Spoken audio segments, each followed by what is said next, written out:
જણે તો કોઈ જણજે દાતા, કોઈ સુર, કોઈ ભક્ત, નહીતર હૃદય વાંજણીનું મત ગુમાવતી તારું નૂર.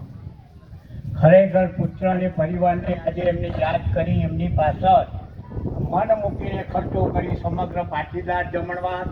આવતીકાલે પણ નાટકનો ભવ્ય પ્રોગ્રામ રાખવામાં આવેલો છે. દરેકને અચૂક કાલનું નાટક એ ખૂબ જોવાલાયક છે, તો અવશ્ય દરેકે હાજરી આપવી.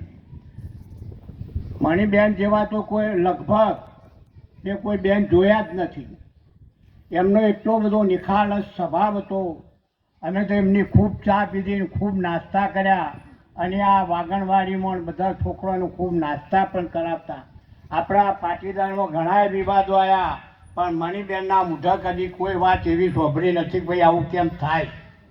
કાંઈ મસ્તા અને નિખાલસ સ્વભાવ હતો. આજે એમના પરિવારને એમનું ઋણ અદા કરી. અગરબત્તી આપણા વચ્ચે સળગી રહી છે, એની સુવાસ આપણા વચ્ચે ફેલાઈ રહી છે. એમ મણિબેન ભલે અહીંયા નથી, પણ આજે પણ એમની સુવાસ આપણા ચોકની અંદર પસરાઈ રહેલી છે. એમના ઘણા નામો અહીંયા એમના પરિવારને અહીંયા મૂકેલા છે. જે અસંખ્ય લોકો આવે એ નામને પણ જોવે છે. આજે પણ એ આપણી વચ્ચે જાગતા છે. આપણે કંઈ ના કરી શકીએ એવું નથી. મા બાપની પાછળ આવા ખર્ચા કરવા એ બધાની અથા શક્તિ ના હોય, પણ એમની જ્યારે પણ પુણ્યતિથિ આવે ત્યારે બે અગરબત્તી સળગાઈને આપણે એમ કહીએ કે મા કે બાપ તમારો જો આત્મા હોય તો પરમાત્મા તમને ખૂબ સુખ શાંતિ અને સમૃદ્ધિ આપે, એટલી પ્રાર્થના કરીએ તો પણ ઘણું છે.